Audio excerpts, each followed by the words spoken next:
নির্যাতন থেকে আমাদের বাঁচাইতে পারে। শুধু তাই নয়, আল্লাহ তোমার পক্ষ থেকে একজন সাহায্যকারীকে পাঠাও, যারা আমাদেরকে সাহায্য করে এই সমস্ত তাগুদি শক্তির নির্যাতন থেকে, অত্যাচার থেকে, জুলুম থেকে আমাদের বাঁচিয়ে মক্কা থেকে বের করে মদিনায় নিয়ে যেতে পারে। আজকে একইভাবে নির্যাতন চলছে কাশ্মীরে, একই নিয়মে নির্যাতন চলছে আরাকানে, একই নিয়মে আজকে নির্যাতন চলছে ফিলিস্তিনের জমিনে। কথা বলেন ঠিক কিনা? আজকে আরাকানের মুসলমানগুলো, ফিলিস্তিনের মুসলমানগুলো, আজকে কাশ্মীরের মুসলমানগুলো নির্যাতন সহ্য করতে না পেরে তাদের কান্নার আওয়াজে আকাশ বাতাস ভারী হয়ে যাচ্ছে। কথা বলেন ঠিক কিনা? আল্লাহর কাছে তারা ডেকে ডেকে বলছে, হে আমার প্রভু, ও আমার প্রভু, কোথায় আছো তুমি? আমাদের চেয়ে দেখো না, তোমারই প্রাণে আজ উঠিয়েছি হাত, চাই যে তোমার করুণা, চাই যে তোমার করুণা। তোমারই পথে চলতে গিয়ে রক্তের নদী দেখো বইছে, ও তোমারই কথা বলতে গিয়ে লাখো লাখো নর নারী মরছে, লাখো লাখো শিশুদের ওই চিৎকার, তুমি কি প্রভু শোনো না? তুমি কি প্রভু শোনো না? হে আমার প্রভু, ও আমার প্রভু, কোথায় আছো তুমি?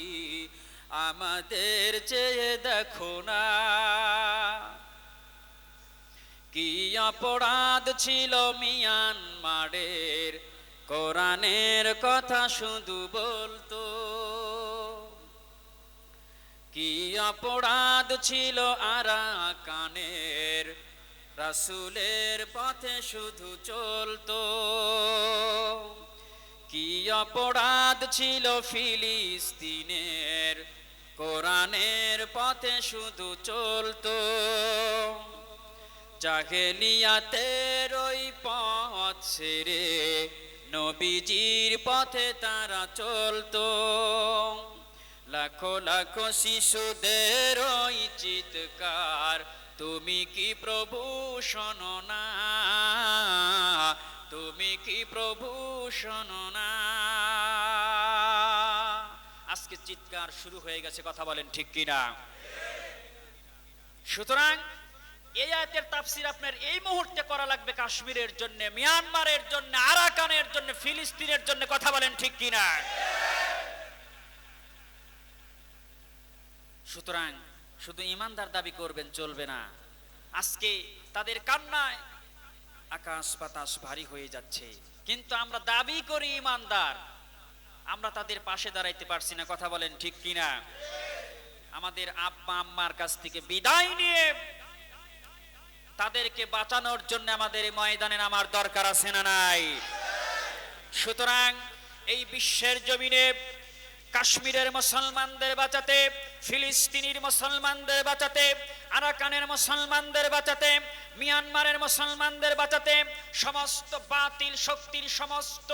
বাতিল শক্তির নির্যাতন থেকে এদেরকে বাঁচানোর জন্য আমরা মুসলমান যারা আছি, আমরা ইমানদার যারা দাবি করি, আমরা যদি ঐক্যবদ্ধ হয়ে ময়দানে নামতে পারি, আল্লাহর কসম পৃথিবীর কোন বাতিল শক্তি মুসলমানের দিকে তাকানোর সাহস পাবে না। জোরে বলেন ঠিক কিনা? সুতরাং সমস্ত বাতিল শক্তির নির্যাতনকে অপেক্ষা করে, সমস্ত বাতিল শক্তির চোখ রাঙ্গানোকে ভয় না করে ময়দানে জীবন দিতে রাজি আছেন? কার হাত উঁচু করে দেখান লিল্লাহে তাকবীর। হাত নামান। কালেমাই শাহাদাত জপে জপে আমরা বেরিয়ে পড়ব রাজপথে। কেদো না মাগো যেতে দাও বীর মুজাহিদদের সাথে, বীর মুজাহিদদের সাথে। বাতিলের পিঞ্জায় বিশ্ব মুসলমান, কান্নায় ভাঙছে নীলাকাশ। আমরা ফুটাবো হাসি মজলুমানের মুখে, বুকে ঝড় তুলেছে এ বিশ্বাস, বুকে ঝড় তুলেছে এ বিশ্বাস। পৃথিবীর অমানিসা, ফিলিস্তিনের অমানিসা, আরাকানের অমানিসা, সত্যের আলো দিয়ে ঠেকাবো। আসুক না যত বাধা, যত ঝড় সাইক্লোন, রাসূলের পথে মোরা চলবই। এ জীবন বাজি রেখে দিনের নিশান মোরা বিশ্বের আকাশে উড়াবই। লিল্লাহি তাকবীর। আল্লাহ পাক আমাদের সকলকে কবুল করে নিক, আমরা জোরে বলি আমিন। সুতরাং ঈমানদার জান এবং মাল দিয়ে আল্লাহর রাস্তায় সংগ্রাম করে। কার রাস্তায়? সূরাতুল হুজুরাত 15 নম্বর আয়াতের মধ্যে আল্লাহ পাক বললেন, ইন্নামাল মুমিনুনাল্লাযীনা আমানু বিল্লাহি ওয়া রাসূলিহি সুম্মা লাম ইয়ারতাবু ওয়া জাহাদু বিআমওয়ালিহিম ওয়া আনফুসিহিম ফি সাবিলিল্লাহি উলাইকা হুমুস সাদিকুন।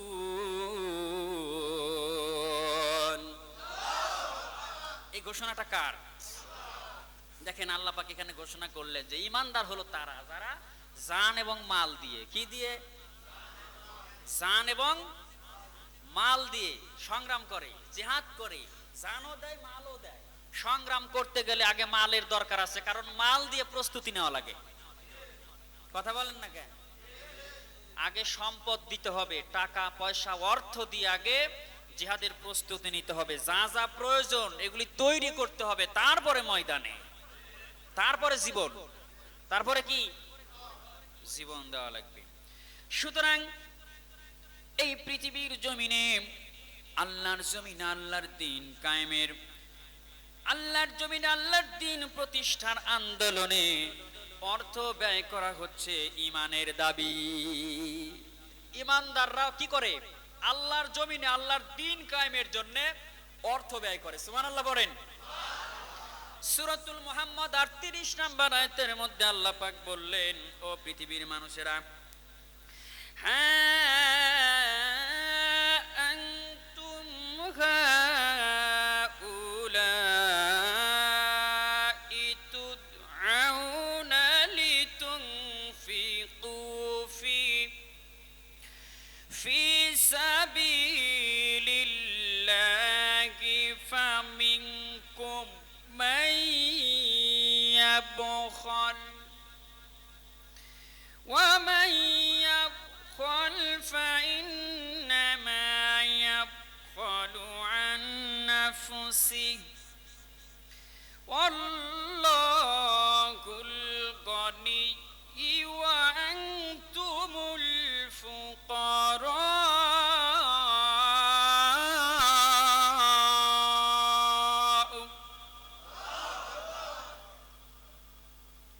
আল্লাহ পাক ঘোষণা করলেন যে ও পৃথিবীর মানুষেরা, এই পৃথিবীর জমিনে তোমরাই তো হচ্ছে তারা। আল্লাহ কি বললেন? ঈমানদারদের, যে ও ঈমানদারেরা, তোমরাই তো হচ্ছে তারা যারা আল্লাহর পথে অর্থ ব্যয় করে। সুবহানাল্লাহ পড়েন। আর পৃথিবীর জমিনে এমন কিছু লোক আছে তারা আল্লাহর পথে অর্থ ব্যয় করতে কার্পণ্য করে, আছে না নাই? এরা বখিল। বখিল, আল্লাহ বখিলের কথা, বাকলু মানে এরা হচ্ছে কৃপণ। এরা কি? আচ্ছা, কৃপণ ব্যক্তি আছে না নাই? অনেক টাকা পয়সার মালিক, কিন্তু দান সদকা খয়রাত করে না, এরকম আছে না? এটা শীতের দিন চলে আসছে, তাই কিনা? এরকম সমাজের এক কৃপণ শীতের দিনে একটা রুটি নিয়ে খাওয়ার জন্য বসছে ঘরের বাহিরে, কারণ শীত প্রচন্ড, রোদ উঠছে বাহিরে, একটু হালকা হালকা রোদ লাগতেছে, ভালোই লাগে। এরকম আছে না নাই? ছোটবেলা খাইছেন না, বাইরে ভাত নিয়ে খাইছেন না? খাইছেন। রুটি অর্ধেকটা খাইছে, গাছের ডালে কাক বসে আছে, তাক করছে কেমনে অর্ধেক রুটি নেওয়া যায়, প্লেটে রাখছে অর্ধেক রুটির অর্ধেক খাচ্ছে, হঠাৎ করে কাকটা এসে রুটি নিয়ে চলে গেছে।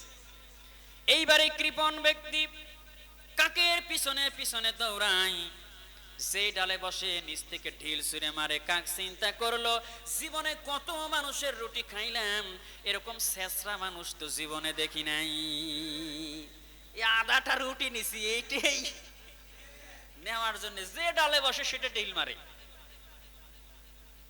এইবার কাক চিন্তা করলো, এই কৃপণের হাত থেকে কেমনে বাঁচা যায়।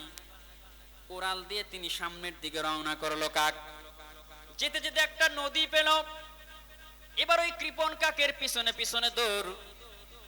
নদী যখন পার হয়ে চলে গেল, কাক এই কৃপণ ব্যক্তি নদীর কাছে যাওয়ার পরে দেখে নৌকা নাই, কিছু নাই, পার হওয়ার কোনো ব্যবস্থা নাই। তখন এই কৃপণ ডাক দিয়ে বলে, আল্লাহ।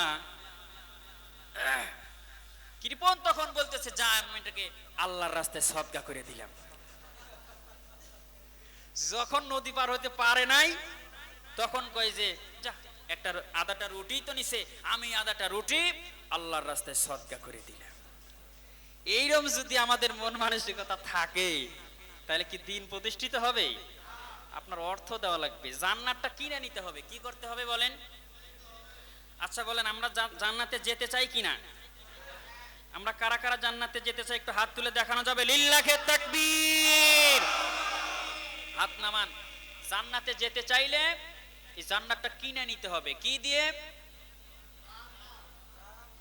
সূরা তাওবার 111 নম্বর আয়াতে আমার আল্লাহ রাব্বুল আলামিন ঘোষণা করলেন, ইন্নাল্লাহা আশতারা মিনাল মুমিনিনা আনফুসাহুম ওয়া আমওয়ালাহুম বিআন্না লাহুমুল জান্নাহ। আল্লাহু আকবার। আল্লাহ দেখেন শর্ত দিলেন, জান্নাত ইমানদাররা শুধু ঈমান আনলেই জান্নাতে যাওয়া যাবে না, জান এবং মাল কি দেওয়া লাগবে? জোরে বলেন। জান এবং মাল, এই দুটি জিনিসের বিনিময়ে আল্লাহর জান্নাতটা আল্লাহ আপনাদের কাছে বেচতে চান। কিসের বিনিময়ে? আল্লাহ তার জান্নাতটা নিয়ে আপনাদের সঙ্গে ব্যবসা করবেন। কি করবেন? আল্লাহ পাক ব্যবসার জন্য বসে আছেন। কিসের জন্য? জান্নাত নিয়ে বসে আছেন। এই বান্দা, জান আর মাল আমার রাস্তায় খরচ কর, আমি তোর থেকে জান্নাত দিয়ে দেবো। সুবহানাল্লাহ বলেন। জান্নাতে এমনি যাওয়া যাবে? জান্নাতে যাওয়ার সিস্টেম আছে। এখন যদি আপনি বাবার দরবারে যা মুরিদ হন, বাবা তো আপনাকে জাহাজে করে নিয়েই যাবে জান্নাতে। তাহলে তোর জান মাল দেওয়া লাগে না, বাবাই নৌকায় করে পার করে নিবে। কিসে করে? কিছু কিছু দরবারে নৌকার কথা পাওয়া যায়, আবার কিছু কিছু দরবারে, মানে যে দরবারের মুরিদ বেশি, নৌকা দিয়ে তোর পার করতে পারবে না। বাংলাদেশে যে সমস্ত দরবারে একটু মুরিদ বেশি, তাদের দাবি হলো আমরা কি নিয়ে পার হব? জাহাজে করে পার হব। কথা কি বোঝেন? আর বেশি কিছু বললাম না, এমনিতে অনেক সমস্যা হচ্ছে এই সমস্ত বিষয় নিয়ে। যাই হোক, যে কথা বলতেছিলাম যে ইন্নাল্লাহা আশতারা মিনাল মুমিনিনা, জান্নাতে যেতে চাইলে, মুমিন যদি জান্নাতে যেতে চায়, মুমিনরা আল্লাহর সাথে ব্যবসা করে। জান আর কি দিয়ে? মাল দিয়ে আল্লাহর রাস্তায় ব্যবসা করে। আর এই যে মাল যে খরচ করা লাগবে, এই মাল খরচ করতে গেলে কিন্তু শয়তান আপনাদেরকে ওয়াসওয়াসা দিবে। কি দিবে? আশ-শাইতানু ইয়াইদুকুমুল ফাকরা, এই দান করিস না আল্লাহর রাস্তায়, তুই ফকির হয়ে যাবি। এটা কার কথা? শয়তানের। আল্লাহ পাক বললেন, আল্লাহু ইয়াইদুকুম মাগফিরাতাম মিনহু ওয়া ফাদলাম। বান্দারে, তুই আমার রাস্তায় সদকা কর, আমার রাস্তায় দান কর, আমি আল্লাহ বিনিময়ে তোর জীবনের সমস্ত গুনাহ খাতাগুলো মাফ করে দেব। সুতরাং আল্লাহর পথে, আল্লাহর রাস্তায় দান সদকা করার দরকার আছে না নাই? মসজিদ প্রতিষ্ঠিত হলেই এখানে মানুষ আসবে, এখানে মানুষ সালাত পড়বে। সালাত যখন মানুষ পড়বে, আচ্ছা বলেন, তার ঈমানটা কমবে না বাড়বে? মসজিদে আসলে পারে মানুষের ঈমান কমে না বাড়ে? সুতরাং ইমানটা যখন বাড়বে, আমাদের ইমানি বল, ইমানি তাকুত, ইমানি চেতনা আমরা বলিয়ান হয়ে যাব, আর তখনই আল্লাহর দ্বীন প্রতিষ্ঠার জন্য ময়দানে নাম আমাদের জন্য সহজ হবে। জোরে বলেন ঠিক কিনা? এই ঘরটা খুব তাড়াতাড়ি ভাঙ্গা হবে। আগে বলেছিলাম যে ডিসেম্বরে ভাঙ্গার পরিকল্পনা নিয়েছে এই মসজিদ কমিটি, অনেক আগে থেকে বলে আসতেছি। সুতরাং আপনারা এই মসজিদের উন্নয়নের জন্য খুব তাড়াতাড়ি প্রতিষ্ঠানটা ভাঙ্গা দরকার। এই জন্য গত জুম্মায় যারা 10 টাকা দিয়েছে আজকে 20 টাকা দেওয়ার চেষ্টা করবে ইনশাআল্লাহ। সুতরাং জান এবং মাল, আগে মাল দেওয়া দরকার আছে, কথা বলেন ঠিক কিনা? জান্নাতে যেতে চাইলে দান সদকা খয়রাত অবশ্যই করা লাগবে, কথা বলেন ঠিক কিনা? সুতরাং আমরা জান্নাতে যেতে চাই, এই জন্য পকেটের ভিতরে আমরা ডান হাতটা বিসমিল্লাহির রহমানির রহিম বলে ঢুকায় দেই। যার কাছে যা আছে 10, 20, 50, 100, 500 যে যতটুকু পারি আমরা সামর্থ্য অনুযায়ী যে